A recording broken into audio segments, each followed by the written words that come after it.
Towson, Baltimore, then Ravens free agency. So I've gone to the top of the food chain. One of my favorite guests to have on the program, a guy who's always in the know, played the game, part of the 2001 World Champions Super Bowl 35 victors in Tampa. What a night that was, Brad Jackson. Brad Jackson joins us from Comcast Sportsnet, and we're into this free agency thing here, Brad. A lot's changed in the free agency game. This is sort of the wild, wild west this week, right? This is the craziest week to be a player, a coach, an evaluator, an agent. It's sort of nutty for a couple of days.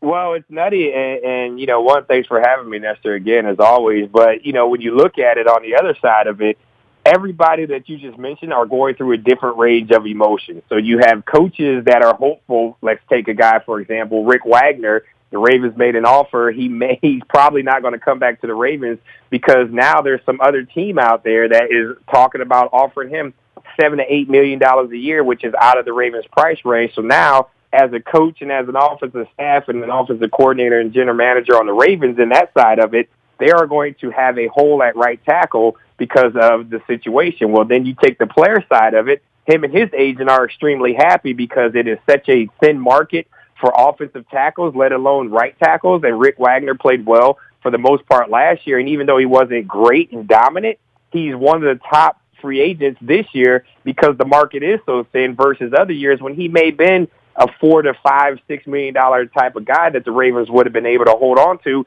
because the market is so thin. He's an 8, 7.5, 8 annual $1 million a year type of right tackle, which is just amazing. So as the player, you're super excited and stoked. Yeah, you may not want to leave an organization or someplace that you started your career with and had a lot of success at. But when you're talking about you may get $2 to $3 million extra per year because of the market, and obviously, Nestor, the agent is happy because that means his fees obviously are going to go up. He's going to get more money. He's going to be able to go back to colleges and say, I got Rick Wagner, $50 million with $30 million guaranteed. I'm one of the greatest agents ever. You need to sign with me. So when you talk about the emotions and the expectations and what's going on from from position coach, the coordinator, the head coach, the general manager, and obviously the player and family and then the agent, you have 5 different variables on that spectrum. One side of it, you're going to have people that are upset that they're losing a starter and a guy that they need to try to win football games. And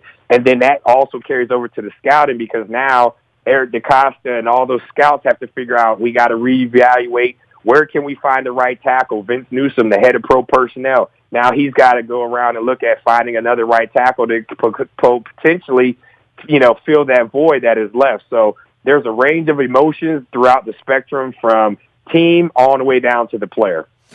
Can Alex Lewis play right tackle, you think? Well, he was a right tackle before. I think the reason it's hard to say because we haven't seen him do it at the professional level. What you did in college has no bearing on what you did in the professional level. And so it may be something that the Ravens have to play with. They may have to go out there and see, okay, you got to look at, again, the Fluker, the offensive tackle, obviously who was a great player at Alabama, an All-American, 2-time, national champion. He gets former first round. He was released. And so now you have to start looking at other options, at right tackle, that could potentially be out there, if you're the Ravens. So, there's guys out there. There's Mike Rimmers from Carolina, Russell Okung, obviously, at the Broncos, Eric Winston, Andrew Whitworth is a left tackle. Is he willing to kind of, or come back and play right tackle, or do the Bengals re-sign him? So there's few guys out there in this market that are young and that have the ability and talent. So, it's tough. And then do you say, well, can we hope that this guy in these right tackle slots for us in the NFL draft, or, are these guys that we may hope can drop to us, in those mid and later rounds and still be there? And then ultimately, will that kid be good enough and get up to speed quick enough, to come in and compete for us and start? So, just taking that one specific position, and we could go around and talk about the whole entire roster, and obviously that's a much longer show and time to be on. But just looking at that one situation, because you're talking about losing a significant piece to the offensive line, and we all know, Nestor, if this offensive line isn't protecting Joe Flacco, which they didn't at times, if they're not running the football, which we know they didn't at all last year, it makes it very hard for Joe Flacco to be the franchise quarterback and to be the efficient quarterback that the Baltimore Ravens paid him a bunch of money for him to be the top the fourth highest paid quarterback in the National Football League next year, and not be able to perform and be 8-8 or less than that. He is Brad Jackson with Comcast Sportsnet and Comcast Sports Mid-Atlantic. And, of course, this week for the craziness, we've all sat here for weeks on end and been predictive, okay? So, full disclosure, we're speaking before the deadline, and this thing's going to get muddied by the hour, right? I mean, once, you get into Thursday and Friday and Saturday, what do you expect to have happen by, let's say, sundown on Sunday night, Brad? I mean, who do you expect to be on the team? Who do you expect to not be on the team? And I'm just assuming someone's going to give Brandon Williams a whole lot of money, right? I mean, we've already talked about Rick Wagner. I mean, I'm assuming these guys won't be back. Juszczyk, not everybody needs that guy. I don't know what the Ravens' value would be on him and where that would be. But then there's, just as an example, and I know, look, you were a player, you've been a coach, you've been a broadcaster. I know you understand a lot more about the business of sports than a lot of your peers, through the years. Torrey Smith did my show last week, and, of course, he has his big charity basketball game coming up next week here in Baltimore over at the Royal Farms Arena. I encourage everyone to go out there and support Torrey. I know you've supported Torrey as well. Absolutely. When I talked to him last week, before I put him on the air, just like you and I talked before we do the show, just sort of catch up on pleasantries and life of David Modell and whatever we would talk about. He asked Torrey how it was going. He's asked about my wife and his family and the game and all that stuff. And I said, "You going to be back with the 49ers?" He's like, "Oh yeah. I mean, I'm back." They and then, like you said, and then a day later, the players are the last to know, bro. And you know that as a player, and you know that as a coach, and you know that as a guy that probably would like to work in management at some point in some way. So to be predictive is to be crazy, but you know more probably than I know, about a lot of this stuff, and I feel like I know a lot about it. And I looked while I was talking to Torrey, I looked down and saw he caught 22 balls last year, and I thought, well, if they told you you're coming back, then okay. But, I sort of know how this works at 50,000 feet, and numbers sort of add up, and a new regime and all of that stuff. And as much as I like Torrey could be back here next week, right? So by Sunday, Torrey Smith could be a Raven. But what do you expect to happen this week? Because it really is going to be crazy. But some of this stuff's kind of obvious, isn't it? Yeah, and it's tough. When you talk about it, it's one of those things. So the Ravens right now have, 10, 11 free agents. So if you break it down, I don't expect Gerard Powers to be back. Matt Elam already is not coming back. Anthony Levine, he may be a guy that comes back. He could be a guy depending on what happens in the market, but he's a good special teams player. He's very versatile. He played corner and safety and did both very efficient for the Baltimore Ravens. Lawrence Guy, we've joked about, obviously that he's, that's one of his nicknames. He's not just a guy. And there may be a team out there because he did have a pretty good year, being productive, that may say, hey, this is a young guy that there's a lot of talent potential, and we're willing to give him $3 million because the money is getting crazy as the salary cap is growing, Nestor. And, Ryan Mallett, he still wants to start and compete for a job somewhere. So do you think that he's coming back as the backup? So then now the Ravens don't have a backup quarterback. Vladimir Dukas, I don't expect him to be back. And then we get down to the final three. Brandon Williams, I 100% agree with you. I would be very surprised if Brandon Williams is a Baltimore Raven next year because there are a lot of teams out there, and I've also done my scouting internships, and, we'll probably do one again this year for, a particular club. I haven't determined which one yet. I have, 3 or 4 different options out there. And, to be a part of that and to do the whole scouting thing as well as I do every year to stay in touch and, like you said, to be knowledgeable and understand the business side of it because I've been on it as the player side. So Brandon Williams is a guy that a lot of teams covet because of his ability, to stop the run. And so when you look at it, there's teams out there that... Well, there's also the intangible of him being a great guy. I mean, in addition to that, because not all guys are great guys. I mean, not all great... Albert Hainsworth was a great player. A lot of teams didn't want that. And Dominican Seuss. I mean, some guys come with a reputation. His reputation is, he's clean as a whistle, as they like to... Phil Savage used to like to say, right? Yeah, but you'll start to see, the Ravens have been one of these people that have been talked about, the fact that, they want to have these good character guys. Well, a lot of times, and I'm sorry you have to say this, but you don't have to have criminals, but you have to have some guys that are not very good at, they're not good guys on the football field. You don't need them to be, hanging out, somewhere, but you're talking about, a kid that's 28 years old that has a bright future in front of him. He's got a good 5 years of football left in him. He's been trained. He learned under Haloti Ngata. He learned under, Terrence Brooks, God rest his soul. So when you're talking about, but you're also signing a guy there that's never going to embarrass you. You hope, and that's the hope. That's the thing that you learn as a professional, that you always hope that a player won't embarrass you. The New York Jets and the New England Patriots said the same thing about Darrelle Revis. Darrelle Revis had never did anything, but now he's in a situation that, obviously I think that, he'll be, cleared of, because, when you look at the information and you talk to certain people and talk to people that I know that are related to Darrelle, obviously the guy was an idiot and kept chasing him, and he had enough of it, and whatever happened. So the guy did it basically to get some money out of it. Ultimately, as we all know, nobody really wants to go to court. They just want to settle. That's what 98% of lawsuits are settled anyway. So, I don't think anything is going to happen criminally for Darrelle Revis, but he's a guy that you would say nothing has ever happened, and he's big on the biggest team in the Big Apple and the biggest lights, and nothing has happened. So, but when you go back to a guy like Torrey Smith, it'd be difficult for, him to say that, yes, they told him he was coming back. He met with new general manager John Lynch. He met, obviously, with new head coach Kyle Shanahan, excited about that offense, and obviously him being healthy, which he wasn't that healthy a lot last year. But having a big cap number and having 22 receptions, and, that's going to, as a player, what they tell you may be one thing, but you also need to be wary and understand that, listen, there's a new regime coming in here. And as you know, Nestor, from being around, whenever there's a new coach and a new general manager, ultimately they try to weed out a lot of those former players that, because they want their message to come from them. They want the message in the locker room to be their type of guys, their type of players. It happened in Baltimore when Coach Harbaugh got here. Little by little, they start weeding out some of those Billick type of guys.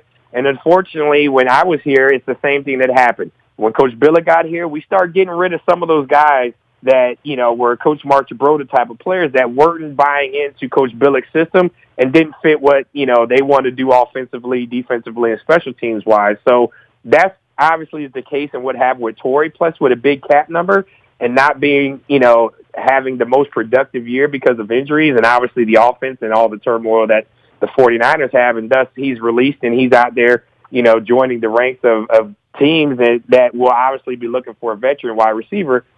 If he comes back, it will be at a discounted rate. Torrey still, I think, in my opinion, has a lot of football, but, where do you now take the business side of it? So Steve Smith is gone. Kamar Aiken's a free agent. We already know he's disgruntled because of the lack of the confidence in the role that the Ravens used him last year. And, then they went out and get Mike Wallace, but they have to give Mike Wallace, when you look at his contract, he has to get, several $1 million coming up here recently, in the near future, rather, in order to buy year 2 of this deal, which would obviously, take his number above $6.5–7 million for next year. So do you do that? Mike Wallace had a good year, for the Ravens, considering everything that was going on and the lack of productivity. But is he going to get $6.5 or $7 million out in the open market? Exactly. He's and not. That's the thing. And he's probably not. But then the Ravens could do the same thing to Mike Wallace and say, we don't want to pay you that money, as well. So, it's one of those situations that he could, obviously at the same time, be in the same situation, because his deal was 2 years, $11.5 million. So, the Ravens, obviously, they have a big bonus. He has a cap hit of $8 million, if they exercise, the remaining 4.75 base, and, he got 4.5, to sign, and then they have to give him another, 5.7 this year. So that's tough, an $8 million cap hit for a guy, that would only, again, he's only 30, but he's on the last year of his deal. Now the Ravens obviously can extend him, but do they value that? And that's what's going on in the castle right now. Do they value him to say, this is a guy that we want to do a 3 or 4 year deal with? He's been a model citizen, something that he kind of wasn't in Minnesota and something that he wasn't at the end of his time in Miami. Pittsburgh Steelers, when he was on the open market, they said, thank you, but no thank you. And this was a guy, the last time he had 1,000 yards was, with the Steelers. So, it's one of those situations that do they decide to part ways with Mike Wallace and start over with Torrey Smith or a guy like Pierre Garçon? They're probably not going to be in the mix, unfortunately, for guys like Deshaun Jackson, as much as we would love to have him there. do you go get a guy like Ted Ginn Jr., a guy that can return kicks, but also be someone that you need, in the wide receiver game and stretch the field. So he kind of kills two birds with the Ravens having a hole in the kick return game. We all know how that went down last year with Devin Hester and them trying to continually find someone to return kickoffs, or do they go get a guy like Cordell Patterson, who, Nestor, several years ago absolutely brutalized the Ravens in the kick return game in the game here in the snow at M&T Bank One of my Stadium favorite memories, by the way, Brad. One of the greatest games ever in M&T Bank. I don't care what team you were rooting for. Absolutely, I agree with you, and I'm glad I was in studio because it was too cold to be outside. See, that's why I bring you on, because you make me smile. Give me those memories. But there's just a lot of money out there right now, and that's that really is at 50,000 feet. That's the story. The story is there's a ton of money out there. The Ravens don't have a ton of it, and teams like the Browns are going to throw it around like it's water because $108 million. This is their time to go get players, and maybe the Raiders did it last year. Jacksonville tried to do it last year. The Giants did it last year. Giants threw a lot of money around and it helped them. And in the end, they're all looking to do what the Cowboys did, though, right? They're all looking to hit on draft day and find a star, a superstar. Right.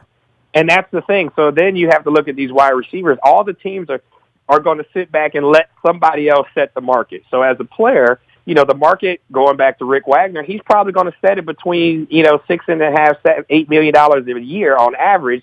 So he's going to set the market for the tackles. Now, there's guys like, Deshaun Jackson, they're hopeful to set the market at the wide receiver, because then that obviously will also play a factor, as you said. And then you have to look at the other picture, Nestor, which a lot of teams and a lot of people forget. And I know you have educated listeners, but you have to look at it as a former player. We look at the team. So are the Ravens able to go out and compete and say, hey, for a guy like Pierre Garçon, don't re-sign with the Washington. You're going to get a bunch of money. Daniel Snyder will throw money. But, hey, come here and kind of be that veteran guy. We did it with Derek Mason. We did it with Qadry Ishmael before Derek. We've done it, obviously, with Steve Smith Sr. So they've had those veteran receiver guys. Anquan. Don't forget Anquan. And Anquan Bolden, exactly. Yeah. So is that a guy like Anquan Bolden who's a free agent with Detroit? Is he an option to come back to Baltimore, considering he was disappointed in how they let him go and they treated him as far as him leaving here? So when you're looking at it, it's one of those situations. And then how much does Anquan have left in the tank to come in and be a part of his offense? And then those guys, and why I say the team matters, are the Baltimore Ravens a team that Anquan Bolden, Pierre Garçon, Ted Ginn Jr., who's obviously been to the Super Bowl, but they lost to the Carolina Panthers, the Kenny Britts of the world, are these the guys that are going to say Brandon Marshalls of the world? Brandon Marshall, who's a free agent, everyone's talking about him coming to the Ravens. Yeah, is he willing to come here believing that this is a playoff team and a team that really can compete for the championship? And that's unfortunately where wins and losses come into a factor with players, because now they say, listen, those guys that we named, they got the money, they've got receptions, they got career numbers. Now, as those guys have said, they want to win a championship. Anquan Bolden won it here with the Baltimore Ravens. Is he willing to come back to finish out his career here? Who knows? Who sees?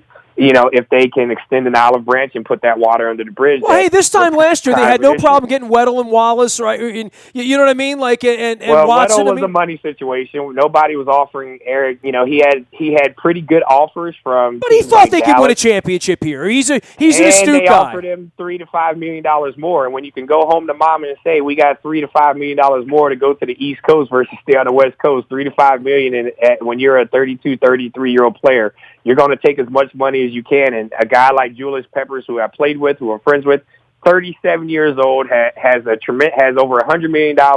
Money's not an issue. He's obviously been in a great team. He still wants to play. That's why you're seeing guys in their late 30s still want to play. A guy like Dwight Freeney, and we know he lost a lot of money with being scammed out of his people from Bank of America and that whole situation. Suggs is the same way. Suggs still wants to play. Yeah. Well, Suggs still wants to play because he doesn't want to go out injured. He wants to go out as a champion. But trust me, if the Baltimore Ravens do not offer an extension after next year, Terrell Suggs will go off and be the Hollywood, magnet that he's working on in his post-NFL career, and that we all have to do because football is only a small portion of your life. Not for long. Suggs is not a guy I don't see that will try to play till he's 38 years old and bounce around from team to team for the next 2 to 3 years. He's got plenty of money. He's obviously got a great, business off the field. So, but some of these guys want to win a championship, and that's where it comes down to for a guy like Brandon Marshall. Is he willing to take less money to go to New England, and for the opportunity to compete each and every year. They're going to win a division, that you can hang your hat on the Patriots winning division for the next 2 to 3 years. Because when you look at the division, Buffalo's the new head coach. They have no quarterback. Miami played a little bit better, but let's be honest, and I'm 100% honest, Ryan Tannehill will always be what we see Ryan Tannehill to be. He was a guy that they overpaid, and he's underperformed. So they're about a year or two away from tearing up the paper on him and starting over at quarterback. And then the New York Jets, unfortunately, if they don't even have a quarterback, which if you don't have a quarterback in a quarterback-driven league, that probably means that they'll have a new head coach next year. And then that leaves, obviously, New England Patriots, which are the most established team, winning the division, which, as you know, Nestor, means that you're actually getting one playoff game. And if you're lucky enough to at least get that first-round bye and then you're playing the division round at home, you're going to be able to sell that to these veteran wide receivers, the guys that say, I got the money, now I want the ring, and now I want the accolades because I'll make more money doing what Brandon Marshall did, which is do TV already as a player, something that was unprecedented, making money doing endorsements, when you're in a big market like the Patriots. So that doesn't occur here in Baltimore. Unfortunately, you don't have that to sell. You don't have that to sell being in a location like Dallas, which is up and coming, a place like, Los Angeles, even though both of those teams, obviously are going to suck. It's one of the things that you can still sell LA because your agent's able to go out and get you other opportunities, especially at the end of your career being in LA or being in New York. So Baltimore, unfortunately, is one of those tough situations. They don't have that off-the-field market, which can attract the player and say, listen, take a little bit less money. We got a franchise quarterback. We got a pretty good defense. We're going to be right there. You haven't made the playoffs in in the last 2 years. And that is what resonates with players, especially free agent players that can demand high dollars and will actually want to go someplace and get the money and get an opportunity to win. He is Brad Jackson. He's out at Comcast Sportsnet. You can follow him on Twitter as well. Brad, always learn something, always a fountain of knowledge through you, and hold on tight. Next couple of days, man, that WNST text is going to be going off in your pocket, man. There's going to be plenty of news in the NFL this week. I'll be checking you out on Twitter as I always do. You're always great at breaking it, and, now my mind shifts to March Madness, buddy, as we all know. I know. I'll be Terping on Friday night. I'll be Terping. Good luck to the Terps, and obviously I'm rooting for my Bearcats out of the University of Cincinnati to have a deep run into the March Madness. But I appreciate you having me as always. Are they still cheating in Cincinnati, or did they stop that when Huggins left? Nah, we never cheat. We cheat just as much as Duke did, so don't matter. See you later, man. There he goes. Care, you got it. My brother, the purple and black attack. There goes Brad Jackson from Comcast Sportsnet. Always leaves me smiling, Brad Jackson. He did it the media day in 2001 as well. I have pictures. They'll never be released on the internet. You can find me, Nasty, at WNST.net. I'm on Facebook, LinkedIn, Snapchat, Instagram, streaming live on our Facebook Live. Our London trip is on sale. Barry Trotz is joining us on March 20th up here to rock the red and swab for the Bone Marrow Registry for all you Caps fans out there. I'll be capping and wizarding and terping all weekend long, as well as chirping here. We are WNST.net, AM 1570 and WNST Towson, Baltimore, and we never stop talking Baltimore sports.